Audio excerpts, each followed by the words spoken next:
current developments, presidential directives, accurate and reliable updates straight from the palace. Sitting in for Daphne Oseña-Paez, this is Cris Villonco for Malacañang Insider. Protect OFWs and their families. President Ferdinand R. Marcos Jr.'s marching order is to empower Filipino migrant workers, protect their rights, and promote their welfare. Kasama rin dito ang pagbibigay ng mga serbisyo at programa para mapabuti ang buhay ng ating mga makabagong bayani at kanilang mga pamilya. And to talk more about that, we have with us today Department of Migrant Workers Secretary Hans Leo Cacdac.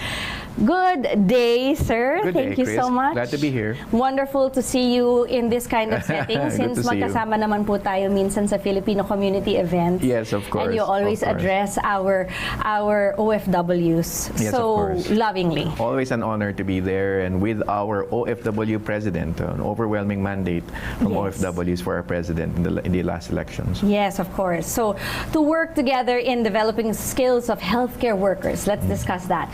Recently, a Yes. memorandum of understanding was signed between Singapore and the Philippines on the recruitment of Filipino health workers. What's next after this? Well, first of all, this could be perhaps the first bilateral labor agreement signed between the Philippines and Singapore. Usually would be on the level of ASEAN multilateral or regional arrangements. So that's a milestone in itself.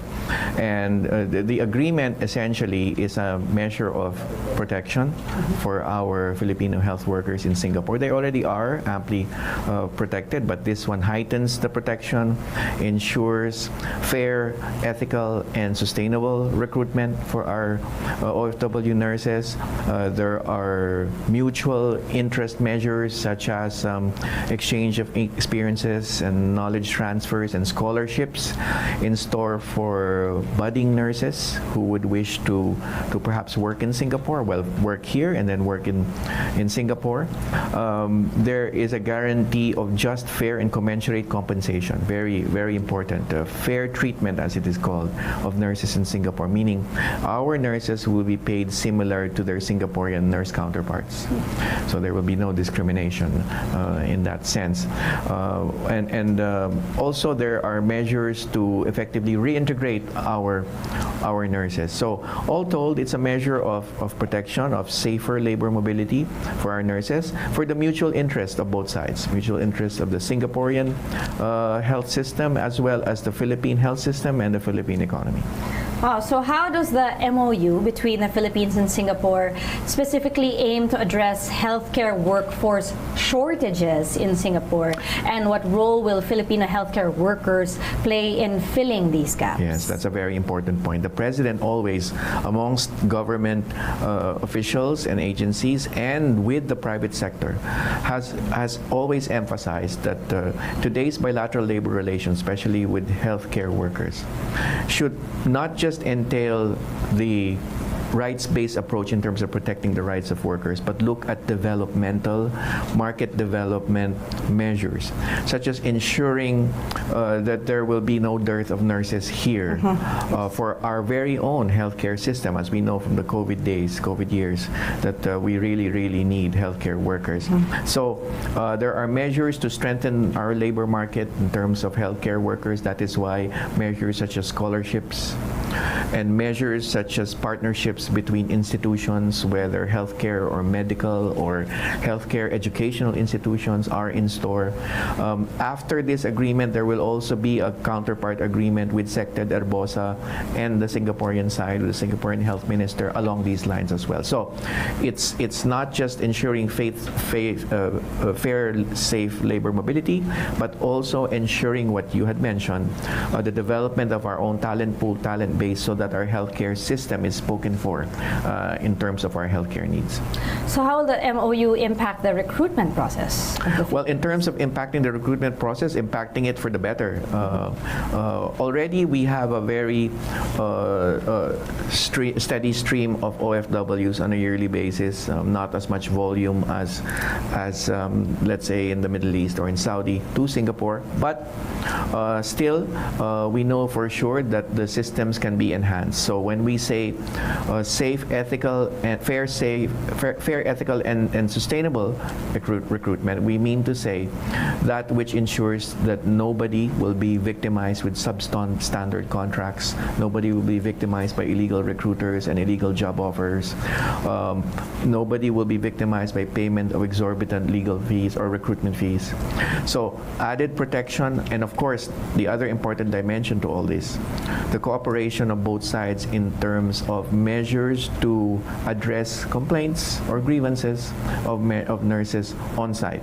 So we have a labor attaché and an embassy in Singapore, of course, working hand in hand with the DFA, but more so working hand in hand with the Singaporean health and manpower ministries, so that if a worker needs help, needs protection, needs to have an issue addressed, then there's somebody there to listen to him or to her.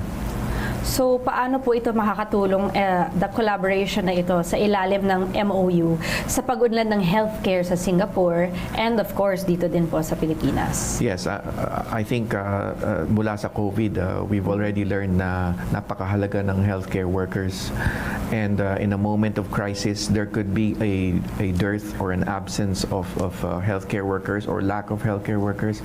So it's very important that there is, first and foremost, a secure, a stable labor market here for healthcare workers, that our healthcare educational institutions graduate and train healthcare workers on sufficient basis, that our healthcare workers are held up to a world-class standard, and that is why it's important also for OFW nurses to give back, to reintegrate. There are talks, for instance, on how long-time nurses in Singapore could be able to teach here. In nursing schools where a master's degree could be required. So for OFW nurses in Singapore to obtain master's degrees while they're there or when they come back, so that they're able to teach whatever they learned abroad. So all of these things are in store for us. What's very important is we make sure, once again, based on the President's directive, that this is not just a strictly a recruitment agreement, but also an agreement that will ensure safe recruitment, ethical recruitment, yes, but giving back to our economy, ensuring in our labor market, ensuring that our own healthcare worker labor market is sufficient enough to sustain our healthcare system. And what about the benefits, let's say, of our OFW healthcare workers in Singapore? Is there also going to be training and development? Yes, definitely. We have world-class healthcare institutions, hospitals in Singapore, similar to our system here. So definitely there will be training in store for them, and that is why it's important also that the nurses who are trained there are also adequately trained here, so that there is a sense of matching and recognition of the learning of the degrees of the training that our nurses here obtained, and so that whatever they learn here, they will be recognized when they go to Singapore, and they will be hired in accordance with their stature, with their level, with their experience that they had obtained here. And of course, as you mentioned, if they are trained there, in turn, that training will also be brought back here, so that whatever the OFW nurse learned there will be cascaded to our very own nurses. It's their very own sense of giving back. Yes, yes, exactly. That's really wonderful to know. I think we know that, the Filipino healthcare workers are really, not just in Singapore, I mean, we are recognized globally as experts in healthcare, and not just with the commitment and the dedication, but the passion and the actual care that they have for their patients. So I'm pretty sure this will probably, there will be more coming. We will be expecting more. So, but for this one in particular, ano po ba yung dapat ma-expect ng ating mga OFWs kaugnay sa MOU na ito? Ang sa akin ay mas merong kasiguruhan na safe and fair ang labor recruitment process. So kaya't pag sinabi namin please deal only with licensed recruiters, those recruiters licensed by the DMW. Then we mean to say that these are licensed recruiters that with the responsibility and accountability to protect the workers. So they are safe in that sense. So we will be more reassured because we know that we also have counterparts Singaporean support from the other side. So the other thing is there will be adequate, as you mentioned, there will be adequate recognition of whatever credentials or possible training credits that they've obtained here. We will take this up definitely with the Singaporean counterparts. As I said, Sec Ted Arbosa is on board. We are also talking to Chair De Vera and the CHED in charge of medical educational institutions. So there will also be an adequate, should I say, discussion toward the recognition of credentials and training and learnings of OFWs here. And then, as I mentioned, lastly, the reintegration side. While they are there, we will provide them with all the information in terms of an outlook or a path toward the future. The President, every time we go abroad, right, always invites our Filipino communities to come back and appreciate the improvement, the strengthening of our economy by the President's economic team. So we will also be mindful of offering livelihood, business, employment opportunities here so that our nurses can look toward a future where they come back, not just for themselves, but also their families. Because it's possible, for instance, for a nurse to have a child or a relative who is not necessarily in healthcare but may venture into business and other endeavors. So we'll open up all these things. We partnered, for instance, with Sec Kiko and Sec Frasco in agriculture and tourism for those willing or interested in entering into agriculture, tourism related businesses. So all of these will be brought to the fore. We're talking to all the relevant agencies now in a package that can be presented to OFWs, not just the nurses abroad, but everybody else in terms of the business and employment economic outlook in our country. So they come back as the President has so invited them to do so. Yeah, it's wonderful that all the agencies and departments are coming together to make this possible, all under the presidential directive. So we will return. And when we return, we look at how the Department of Migrant Workers delivers services and programs to improve the lives of our modern day heroes. This and more only here at Malacañang Insider.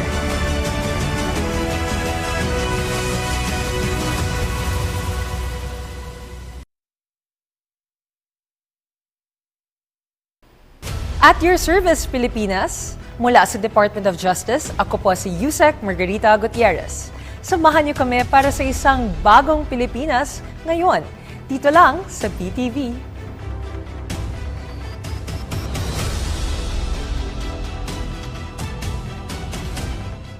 The Philippines' most historic Olympic campaign.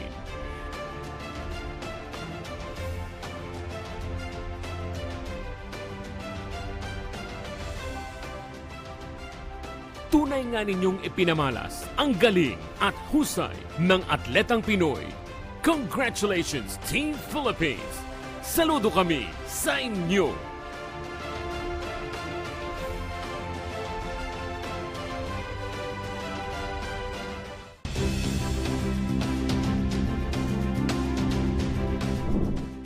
Our power and internet services are continuously being upgraded in both capacity and connectivity.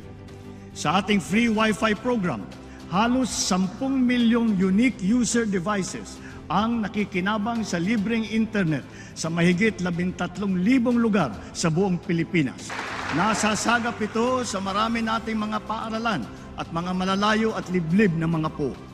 Patuloy pa ang ating pinaparami ng mga libreng Wi-Fi sa buong bansa.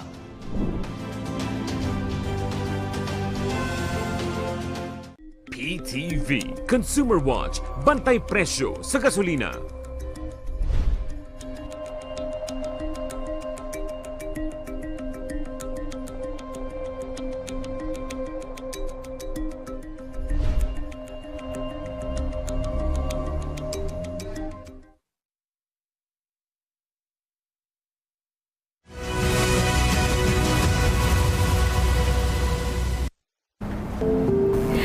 You're still watching Malacañang Insider with Secretary Hans Leo Cacdac. Isa sa mga primary directives ni Pangulong Ferdinand R. Marcos Jr. ay masiguro ang kaligtasan at kapakanan ng mga OFWs.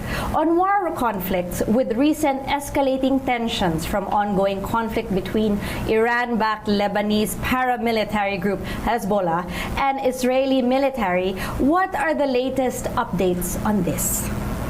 Well, yeah, the conflict, of course, emerged on October 7th last year when Hamas entered the territory of the State of Israel, and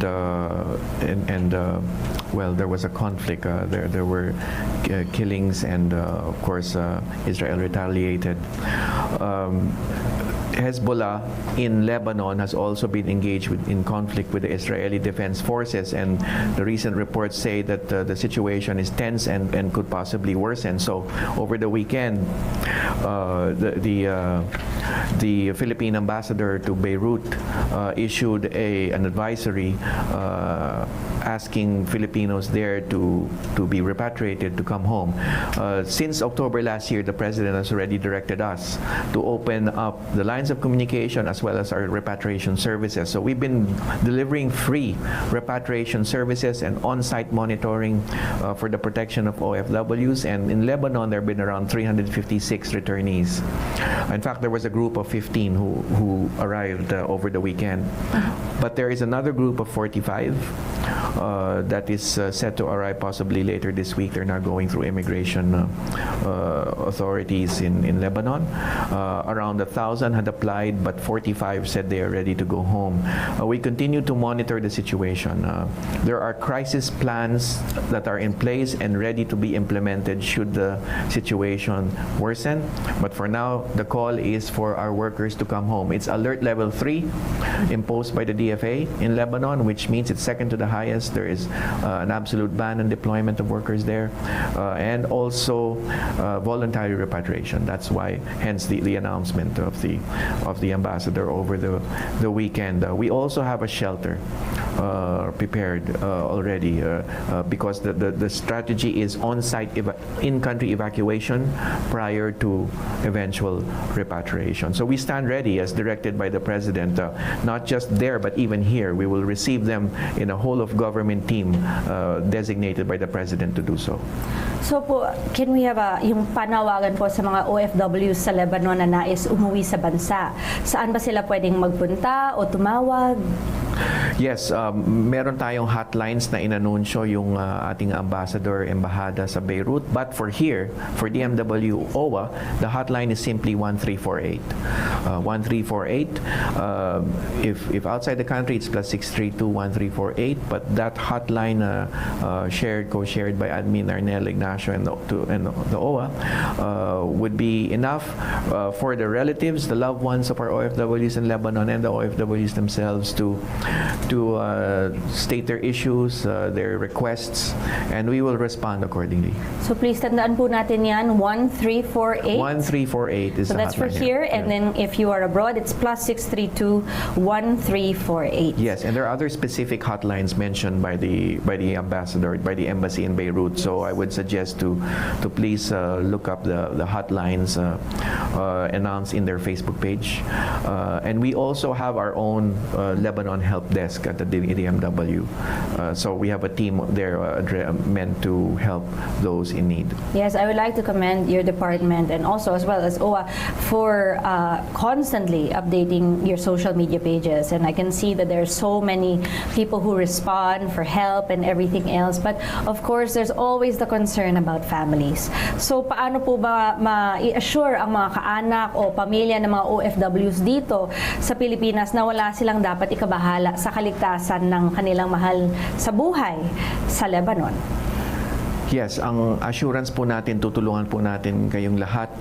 Yan ang utos ng ating mahal na Pangulo na bigyan kayong sapat na proteksyon at isaayos ang inyong welfare and well-being, lalo na dyan sa Lebanon. So meron tayong labor attaché in Beirut and he is right now in the process of communicating together with the ambassador, communicating with our Filipino communities there. There are 11,360 OFWs in Lebanon Lebanon, most of them in the central part in Beirut. The conflict right now, we know, is at the southern border, northern Israel and southern Lebanon. No Filipinos are there. They've been evacuated. However, there is still some southern cities with some Filipinos there, so we're in direct contact with them. So aside from everything that is being done by both parties actually to bring them home, to bring the OFWs home, ano po ba yung mga maibibigay na assistance sa pag-uwi nila ng mga OFWs dito sa Pilipinas? Oh, that's a very good question, because I said the President right from the get-go last October met with all the relevant agencies, met us all and directed us to come together in a whole-of-government approach in terms of assisting returning workers. The help extended to returning workers, especially in war-torn areas such as Lebanon and with the state of war in Israel, is unprecedented. We provide financial assistance. It used to be 50,000 from the MW and 50,000 on the OWA side, but last week the President asked us to review the rates, and so we increased from 50 to 75 each, so it'll be 150,000 from the MW OWA for returning OFWs from Lebanon. And there will be assistance also, since it's whole of government. SecTed Arbosa and his DOH team are there to provide immediate medical checkups, including psychosocial counseling. SecRex Gatchalian and the DSWD are there to provide financial assistance and livelihood assistance. And TESDA, then DG Mangudadato and now DG Benitez are providing well, they are sort of, they're vouchers where the returning OFW can choose the training program, skills upgrading program they would wish to enter into, including the institution, for free. And with that, the DMW OWA does also provide livelihood assistance, and as I said, TA, Agriculture, and the DOT are there as well. So the options are all laid before a returning worker, so it's up to the worker. Meron ding entrepreneurship training provided by DTI, so if they're not yet secure enough or at least not prepared to enter into business, we can also put forward training programs for them.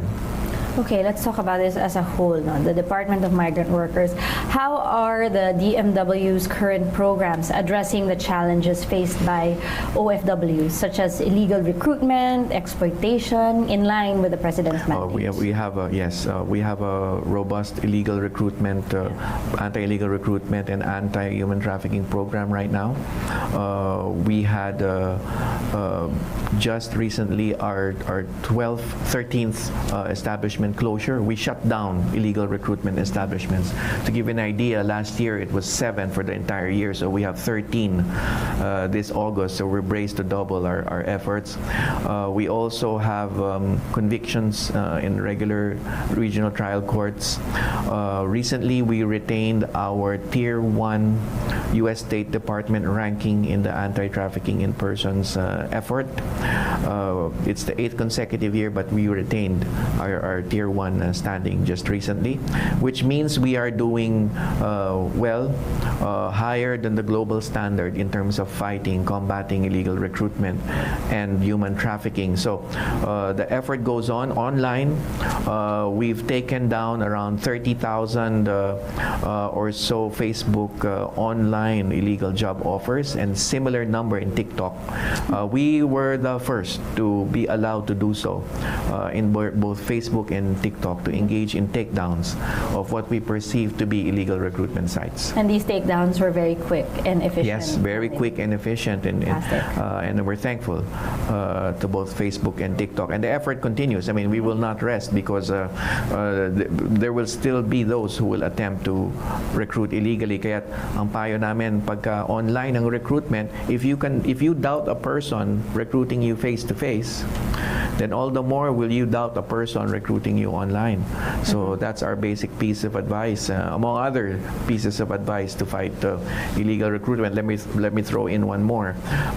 When there is no work visa showed, when there is no license from the MW showed by the recruiter, when it is recruitment done not in an office, confines of an office, but in a public place like a mall or a park or what have you, then all of these are badges of illegal recruitment, because a legal recruiter will have a license, will ensure that everybody leaves with a work visa, and will have an office displaying prominently their DMW recruitment license number.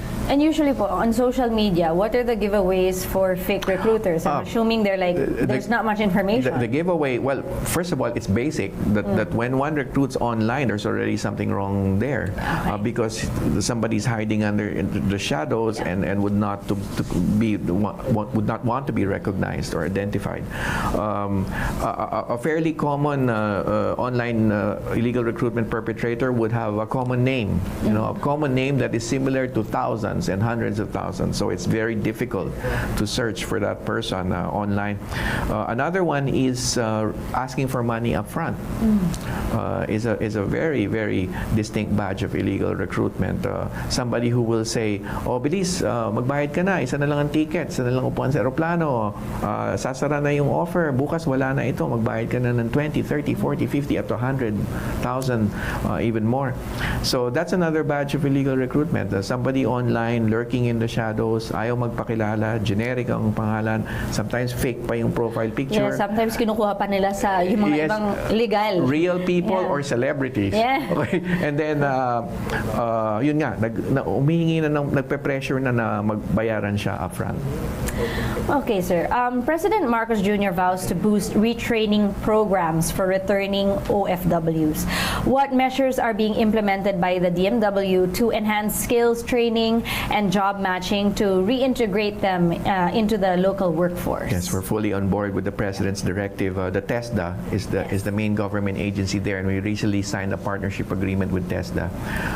First, there will be direct referrals similar to the returnees from war-torn areas to the TESDA so that they have direct access to free retraining or training upon arrival or skills upgrading of OFWs. They will choose the courses they want to take, automotive, welding, caregiving, and all those other courses, and the institutions. If they live in the provinces and there's a training institution there that they're familiar with, they can very well choose that, and it's all for free. The second one is recognition of skill sets that OFWs already have. That's why we're partnering with TESDA in terms of accrediting, or should I say assessing the skills. No more training, but they can be assessed in terms of, for instance, a long-standing, let's say, a cook in a restaurant in Dubai would have sufficient skill sets but never went through formal training but is world-class. Can happen. So the TESDA goes over there and assesses the skills of that person and provides a training, a certification of the skills of the worker, so he or she can carry that certification. Yeah, we all know stories about, let's say, dishwasher, tapos naging sous chef na, naging, diba? There are stories like that. Yes, exactly. Welding is another kind. Somebody who may have just spent maybe 5, 10, 15 years in a construction company in Saudi, but acquired the skill of a welder and a good one at that. So again, we can have them certified by the TESDA so that there's a proper, should I say, assessment and certification of their skill standards that again they can use when they're there or when they come home here and to work for a construction company. So these things are among the measures that we're looking at. The other thing is similar to the point made about Singapore. Perhaps we could have an arrangement with, let's say, a Singaporean institution or a foreign foreign employer who could have specific educational or training requirements here and have that employer touch base with a training institution here so that the proper skills can be acquired here for free. And of course, mindful of our own talent pool and talent base. So that way, we also develop a talent pool and talent base that is world-class. Hindi lang para dun sa specific employer na yon. Pero kung alam na natin yung standard ng employer na yon o ng employers o ng governments abroad, at least maaangat natin yung training standards that could be suitable for employment here as well as in abroad. You have a lot on your plate, Sec. I can see that. Yes. And we know that. But are there, if you are free to say, are there any other new programs or initiatives that the DMW plans to implement for our OFWs? Well, one basic and yet challenging endeavor we're getting into is improving our facilities here and abroad. We have the National Maritime Polytechnic that was established during Marcos Sr.'s administration in Tacloban, a project of the First Lady at the time, that we wish to modernize so that, again, our seafarers can be held to they're already held to a world-class standard, but to further train the local seafarers based on a world-class standard. So that's one. And two, our shelters abroad. We wish to modernize and transform them to centers of excellence and training and should I say places or venues where OFWs, Filipino communities could come together and socialize and train and have different types of courses that they could have to enhance their skills. Recreational perhaps facilities also along those lines. So improvement of our shelters and our what we call migrant workers resource centers under the law. It's really a lot more than just a distressed workers shelter facility that we're looking at. Of course, we will still be mindful of distressed workers who need shelter abroad, but improvement of our shelters would be another one that we're looking at. Perhaps another measure would be improvement of our legal assistance services. Last year, we inherited the legal assistance program of the DFA. So it's been a year since July this year. So we wish to have to hold our lawyers, hired lawyers abroad, to a higher standard. Recently, we had some good news in the sense that we have convictions of perpetrators of OFW victims abroad in various cases, physical injury cases and rape cases. So we are mindful of the progress in terms of our drive to achieve justice, obtain justice for our OFWs who need such abroad. So we're strengthening our legal assistance program, hiring more lawyers, hiring in-house and external counsel, having more paralegals, having more Sharia lawyers on the Islamic side. So we wish to boost and hold our legal assistance services to a higher metric, a higher standard as well, so we deliver quality services to our workers.